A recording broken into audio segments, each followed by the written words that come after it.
Hello my dear students, good morning all.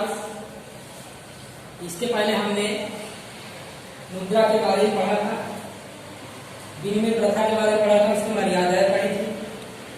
आज हम पढ़ेंगे मुद्रा का उद्भव एवं विकास। मुद्रा का उद्भव कैसे हुआ, इसका विकास कैसे होगा, तो इसके बारे में हम देखेंगे। ध्यान दीजिए स्टूडेंट। तो मैं आपको बताऊं किस प्रकार से मुद्रा का उद्भव हुआ, किस प्रकार से उसका विकास हुआ, इन सभी चीजों के बारे में इस टॉपिक में हमें पढ़ना है। चलिए स्टूडेंट, मुद्रा का उद्भव कैसे हुआ देखिए। पहले क्या होता था कि व्यक्ति एक वस्तु देकर दूसरी वस्तु ले लेता था, लेकिन समय के साथ उसकी मर्यादाएं सामने आई। आपने देखा वस्तु विनिमय प्रथा की मर्यादाएं, ठीक है। तो लोग क्या करने लगे, प्राचीन काल में लोग गाय को मुद्रा के रूप में देखने लगे। यानी जब गाय अधिक मात्रा में जिसके पास होगी उसके पास धन ज्यादा होगा, ऐसा माना जाता। फिर धीरे धीरे यही क्रम चलता रहा। मनुष्य खेती करना सीख गया। जब वो खेती करता था, अनाज का भरपूर उत्पादन होता था, तो क्या करता था, जितने अनाज की जरूरत है उतना रख लेता था और बाकी अनाज विनिमय कर लेता था। यानी बाकी अनाज दूसरों को देता था और अनाज बदले गाय ले लेता था। अनाज की बदले क्या करता था, पशु दे देता था। यानी धीरे धीरे क्या हुआ, अनाज का उत्पादन बढ़ता गया, पशुओं की संख्या बढ़ती गई। ध्यान दीजिए, मूल्य संग्रह के रूप में गाय, बैल, ऊंट, घोड़ा इत्यादि का मूल्य संग्रह के रूप में उपयोग होता है। यानी इन चीजों को खरीद रख लिया जाता है। लेकिन ध्यान दीजिए, पशुओं की मर्यादा होती है कि पशु एक निश्चित समय में बीमार पड़ते हैं, विभिन्न प्रकार के रोग हो जाते हैं, उनकी मृत्यु हो जाती है। यानी ये धीरे धीरे पशुओं का उपयोग भी बंद हो गया। कहने का मतलब है कि पशु बीमार पड़ने लगे, ठीक है। क्या हो गया, पशु भी क्या हो गए, बीमार पड़ने लगे, उनकी मृत्यु होने लगी। इस प्रकार से धीरे धीरे पशुओं का भी चलन बंद हो गया। अब हम बात करते हैं कि दूसरी चीज ये है कि पशुओं को लंबे समय तक आप सुरक्षित नहीं रह सकते हैं। तो क्या हुआ धीरे धीरे कि जब ज्यादा पशु हो जाएंगे उनके आवास की व्यवस्था करनी पड़ेगी। ज्यादा पशु में उनको बांधने की जगह चाहिए ना, तो ये बहुत मुश्किल लगने लगा। पशु बीमार पड़ने लगे, विभिन्न प्रकार की बीमारियों की मृत्यु होने लगी, इससे क्या हुआ, नुकसान उठाना पड़ा। धीरे धीरे क्या हुआ, धीरे धीरे राजा महाराजाओं का समय आया। देश के अंदर, विश्व के अंदर धीरे धीरे राजा महाराजाओं का समय आया। तो राजा महाराजाओं ने विभिन्न प्रकार की सारी मुद्राओं को जारी किया। यानी आप अकबर के जमाने के सिक्के देखोगे, चंद्रगुप्त के जमाने के सिक्के देखोगे, विभिन्न प्रकार के अलग अलग राज्यों के सिक्कों के आप देखोगे। लेकिन धीरे धीरे क्या हुआ, हमारा देश आजाद हुआ, लोकतांत्रिक देश बना, तो वर्तमान मुद्रा अस्तित्व में आई, जिसे आप रुपया कहते हैं। आप क्या कर सकते हो, रुपए से आप कुछ खरीद सकते हो, अपनी आवश्यकताओं को पूर्ण कर सकते हो, ठीक है। विभिन्न प्रकार की आवश्यकताओं को पूर्ण कर सकते हो और साथ साथ क्या कर सकते हो, रुपए को आसानी से एक स्थान दूसरे स्थान पर ले जा सकते हो, बैंक में लंबे समय तक सुरक्षित रह सकते हो। यानी जो प्रॉब्लम होती है उसका सोल्यूशन निकल गया। इस प्रकार से वर्तमान मुद्रा का उद्भव हुआ। इस प्रकार से वर्तमान मुद्रा क्या हुआ, उद्भव हुआ। उम्मीद है आपको यह टॉपिक समझ में आया होगा।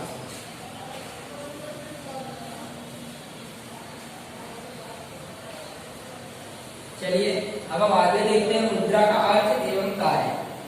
मुद्रा का अर्थ, पहले मुद्रा का अर्थ देखते हैं।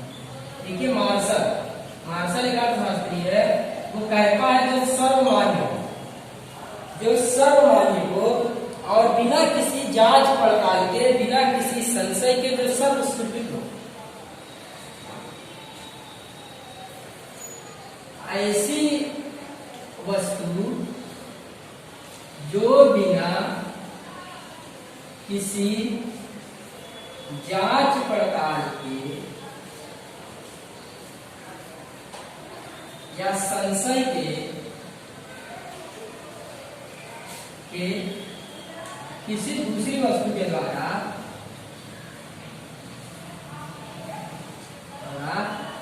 विनिमय किया जा सके,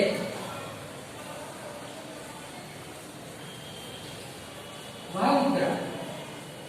मार्शल क्या कहता है, जो संशय के किसी भी स्थान पर बिना किसी संशय के आसानी से किसी वस्तु और सेवा के द्वारा उसका विनिमय किया जा सके, एक ऐसी वस्तु जो बिना किसी जांच पड़ताल के, बिना संशय के किसी भी वस्तु के द्वारा विनिमय किया जा सके, उसे हम मुद्रा कहते हैं। उम्मीद है आपको मुद्रा की परिभाषा समझ में आई होगी। चलिए अब बात करते हैं मुद्रा का कार्य। मुद्रा का कार्य क्या है? चलिए मेरे स्टूडेंट देखते हैं मुद्रा का कार्य क्या है। देखिए मुद्रा का कार्य, मुद्रा का कार्य क्या है, तो ध्यान दीजिए कि और भी कई परिभाषाएं हैं। चलिए मुद्रा की एक और परिभाषा देखते हैं। मुद्रा की और एक परिभाषा है, तो मार्शल ने देखिए आपने दूसरी परिभाषा रॉबर्टसन की। रॉबर्टसन कहता है कि वस्तु और सेवा के बदले, वस्तु और सेवा के बदले जो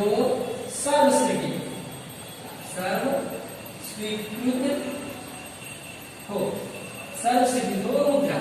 रॉबर्टसन कहता है वस्तु और सेवा के बदले जो सर्वस्वीकृत हो उसे हम मुद्रा कहते हैं। ध्यान दीजिए दो परिभाषाएं हैं, एक मार्शल की परिभाषा है। मार्शल कहता है कि ऐसी वस्तु जो किसी भी स्थान पर बिना जांच पड़ताल के, बिना संशय के उसका उपयोग करके आप दूसरी चीज वस्तुओं का विनिमय कर सकते हैं, वह मुद्रा। रॉबर्टसन कहता है कि ऐसी चीज जिसका हम किसी भी वस्तु या सेवा के बदले में विनिमय कर सकते हैं, आसानी से विनिमय कर सकते हैं, वो क्या है? मुद्रा है।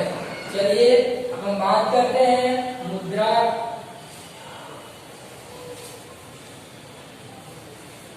मुद्रा के कार्य। चलिए अब मुद्रा के कार्य हम देखेंगे बारी बारी से कौन कौन से कार्य हैं। तो हमारा टॉपिक क्या है? मुद्रा के कार्य। मुद्रा के कार्य, चलिए बारी बारी से आप देखेंगे मुद्रा के कार्य कौन कौन से। ध्यान दीजिए पहला कार्य है, दूसरा कार्य है, तीसरा कार्य। कौन कौन से कार्य है? चलिए मैं बारी बारी से लिखता हूँ कि पहला काम है विनिमय के माध्यम के रूप में। विनिमय के माध्यम के रूप में, माध्यम के रूप में पहला काम क्या है इसका? पहला काम है विनिमय के माध्यम के रूप में। मुद्रा का पहला काम क्या है? विनिमय के माध्यम के रूप में। मुद्रा का दूसरा काम क्या है? मूल्य संग्राहक के रूप में। दूसरा क्या है? मुद्रा का कार्य मूल्य संग्राहक के रूप में। किस रूप में? मूल्य संग्राहक के रूप में। मूल्य संग्राहक के रूप में। मुद्रा का तीसरा कार्य है मूल्य के मापदंड के रूप में। मूल्य के मापदंड के रूप में। ध्यान दीजिए अब हम बात करते हैं विनिमय के माध्यम। पहला टॉपिक कि विनिमय के माध्यम में किस प्रकार से मुद्रा उपयोगी है। मुद्रा एक महत्वपूर्ण कार्य है विनिमय के माध्यम। यानी मार्शल कहता है कि बिना किसी संशय के विनिमय किया जा सकता है। ध्यान दीजिए मुद्रा क्या करती है? हमारे आर्थिक व्यवहारों को सरल बनाती है। मुद्रा क्या करती है? हमारे आर्थिक व्यवहारों को सरल बनाती है। आप आसानी से किसी वस्तु का मूल्य तय कर सकते हैं और उसको मुद्रा के रूप में चुका सकते हैं। ठीक है। अब देखिए पहले क्या होता था? वस्तु विनिमय में परस्पर सामंजस्य में परेशानी होती थी, यानी कितने गेहूं के बदले कितना चावल मिलेगा। लेकिन अब ऐसी कोई समस्या नहीं होती है। एक गेहूं का निश्चित मूल्य है, आप उतना रुपया चुकाते हैं और गेहूं लेकर चले जाते हैं। इसी के साथ साथ पहले क्या होता था कि अब क्या होता है? अब किसान क्या करता है? गेहूं लेकर मुद्रा प्राप्त कर लेता है। किसान क्या करता है? गेहूं लेके मुद्रा प्राप्त कर लेता है। इसी प्रकार से मोची जूता सिलते मुद्रा प्राप्त कर लेता है, कपड़ा वाला कपड़ा बेचकर मुद्रा प्राप्त कर लेता है। और मुद्रा के माध्यम से वस्तुओं का लेन देन करते हैं। कि मुद्रा क्या करती है? कि विनिमय के माध्यम के रूप में सरल विकल्प प्रदान करती है। दूसरा क्या है? मुद्रा का कार्य मूल्य संग्रह करती है। पहले क्या होता था कि मूल्य का संग्रह करना काफी मुश्किल होता था। पहले आप उसको संग्रह नहीं कर सकते थे। कैसे आप संग्रह किए थे? देखिए अनाज को संग्रह अनाज सड़ जाता था, पशुओं के रूप में संग्रह करते थे, पशुओं को जगह जरूरत होती थी, धीरे पशु मर जाते थे। तो क्या हुआ कि मुद्रा का संग्रह करना आसान हो गया। आप रुपए को अपने जेब में रख सकते हैं, आप रुपए को बैंक में रख सकते हैं और लंबे समय तक आप उसको क्या कर सकते हैं, सुरक्षित कर सकते हैं। यानी मुद्रा का कार्य एक मूल्य संग्रह के रूप में। अब अंतिम कार्य मूल्य के मापदंड के रूप में। मूल्य के मापदंड के रूप में मुद्रा का काम क्या है, ध्यान दीजिए कि पहले क्या होता था, आपको ये पता नहीं चलता था कितने गेहूं के बदले कितना चावल मिलेगा, कितने चावल के बदले कितना कपड़ा मिलेगा, कितने कपड़े के बदले कितने जोड़े जूते मिलेंगे, कितने जोड़े जूते के बदले कितना सोना मिलेगा, कितने सोने के बदले कितना अनाज मिलेगा।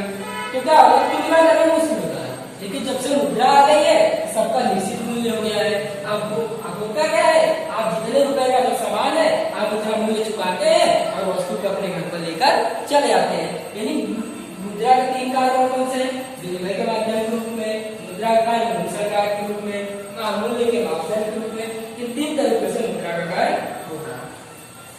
चलिए अब बात करते हैं मुद्रा के प्रकार कौन कौन से हैं।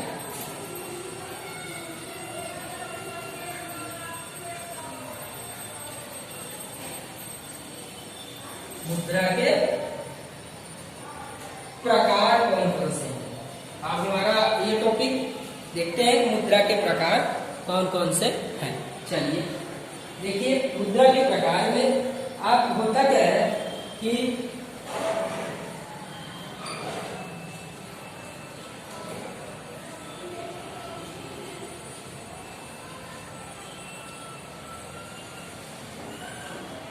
ध्यान दीजिए, पहले क्या था, आप वस्तुओं का लेन देन कर लेते थे, वस्तुओं का लेन देन करते थे, फिर पशुओं का लेन देन होने लगा, फिर धीरे धीरे क्या होगा, राजाओं के सिक्के आए, फिर वर्तमान में आपका रुपया आया।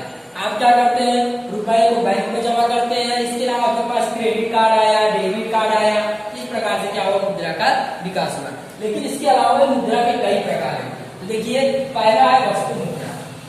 पहला क्या है, वस्तु मुद्रा। यानी आपके पास कितनी वस्तु है वो आपकी मुद्रा, उसे बेचेंगे तो आपको कुछ ना कुछ मिलेगा। दूसरा क्या है, पशु मुद्रा। दूसरा क्या है, पशु मुद्रा। मुद्रा के प्रकार देखिए, दूसरा है पशु मुद्रा, तीसरा है धातु मुद्रा। तीसरा क्या है, धातु मुद्रा। आप देखते हो लोहा वगैरह मार्केट में बिकता है। फिर इसके बाद चौथा है कागजी मुद्रा। चौथा है कागजी मुद्रा, जो आप वर्तमान में चल रहा है, ये कागजी मुद्रा। इसी प्रकार से मुद्रा का पांचवा प्रकार आता है प्लास्टिक मुद्रा।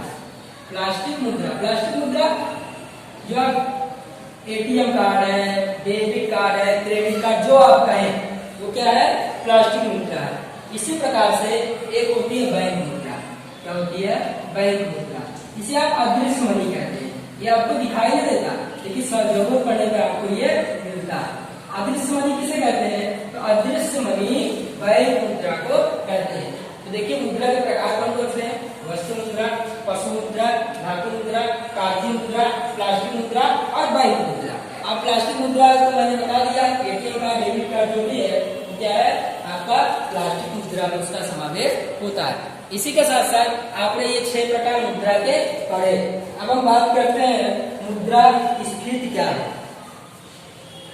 चलिए, मुद्रा स्फीति क्या है, तो अब हम बात करेंगे मुद्रा स्फीति की। आपका जो मेन टॉपिक है वो अब शुरू हो रहा है। ध्यान दीजिए कि मैं मुद्रा स्फीति की कई परिभाषाएं बताऊंगा, लेकिन यहाँ पर आपको क्या ध्यान देना है, हम केवल मुद्रा स्फीति की आज परिभाषा पढ़ेंगे बस। मुद्रा स्फीति की परिभाषा देखिए, सामान्य परिभाषा क्या है, सामान्य रूप से मुद्रा स्फीति अर्थात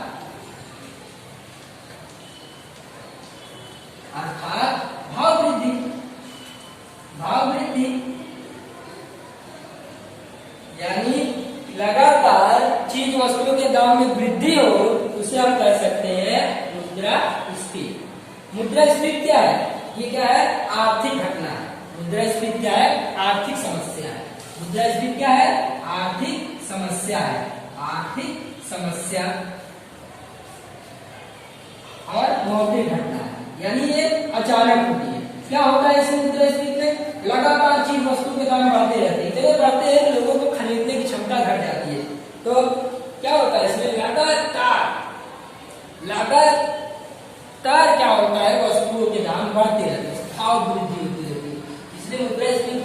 परिभाषा क्या है, सामान्य रूप से मुद्रास्फीति अर्थात भाव वृद्धि, एक परिभाषा ये निकल के आई।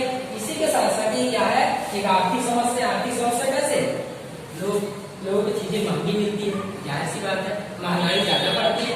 अब देखिए, जब भी महंगाई ज्यादा बढ़े तो आपको एक चीज समझ लेना है कि मुद्रास्फीति हो गई है, यानी रुपए की खरीदने की क्षमता घट चुकी है, इसका यही मतलब होता है। अब हम कुछ मुद्रास्फीति की परिभाषाएं देखेंगे। चलिए मुद्रास्फीति की कुछ परिभाषाएं देख लेते हैं, कुछ अर्थशास्त्रियों की परिभाषाएं देख लेते हैं कि क्या क्या परिभाषाएं हैं मुद्रास्फीति। चलिए पहले हम शुरुआत किससे करेंगे, शुरुआत डॉक्टर एपी लर्नर से करेंगे। Doctor AP learner, doctor AP learner क्या कहते हैं देखते हैं। डॉक्टर एपी लर्नर, ध्यान दिया परिभाषा एग्जाम में आपको पूछते हैं। डॉक्टर एपी लर्नर क्या कहते हैं, तो डॉक्टर एपी लर्नर कहते हैं वस्तु की पूर्ति की तुलना में उसकी मांग ज्यादा होता है। वस्तु की पूर्ति की तुलना में मांग ज्यादा हो जाए। जाहिर सी बात है कि होगा क्या, मान लीजिए वर्तमान में टमाटर की किल्लत है या प्याज की किल्लत है, यानी इनके अब क्या हो रहा है कि ये बरसात है, बाढ़ है, बरसात है, तो वस्तुएं कम आ रही, तो लोग की डिमांड ज्यादा है, तो लोग क्या करेंगे, जिसकी डिमांड ज्यादा है जरूरत ज्यादा है लोगों की, लोग कहेंगे मतलब आपको किसी चीज की ज्यादा जरूरत। मैं मान के चलता हूँ कि आपको वर्तमान समय में किसी खास प्रकार की सब्जी या टमाटर या प्याज, उसकी डिमांड ज्यादा है। अब क्या सप्लाई कम है, यानी मार्केट वहां से आ नहीं रहा है और आपके बाजार में जितना उतना ही बचा है, तो क्या होगा कि लोग मनमाने तरीके से खरीदेंगे, यानी इससे क्या होगा, भाव बढ़ेगा और मुद्रास्फीति सर्जित होगी। यानी एपी लर्नर पूर्ति को लक्ष्य करके परिभाषा दे रहे हैं। अब दूसरी परिभाषा की बात करते हैं। दूसरी परिभाषा है doctor AC Pigou. Doctor AC Pigou, AC Pigou क्या कहते हैं, ध्यान दीजिए। डॉक्टर एसी पिगू कहते हैं कि वास्तविक आय की तुलना में मौद्रिक आय तेजी से बढ़े, यानी वास्तविक आय की तुलना में मौद्रिक आय तेजी से बढ़े, मौद्रिक आय तेजी से बढ़े, तेजी से बढ़े। ध्यान दीजिए, कई प्रकार की मुद्रास्फीति होती है, तो यहाँ पर डॉक्टर लर्नर कह रहा है वस्तु के मांग की तुलना में पूर्ति कम हो तो मुद्रास्फीति। डॉक्टर एसी पिगू कहते हैं कि अगर मौद्रिक आय मतलब है कि लोगों की इनकम लगातार बढ़ती है, तो लोग क्या करेंगे, ज्यादा पैसा आएगा तो अनावश्यक खर्च करेंगे, अनावश्यक खर्च करेंगे तो किसी वस्तु को कितना भी दाम चुकाने के लिए तैयार हो जाएंगे, और इससे भी क्या होता है, मुद्रास्फीति सर्जित होती है। अब देखिए मुद्रास्फीति के लक्षण क्या क्या है। लक्षण हम बात करते हैं मुद्रास्फीति के लक्षण।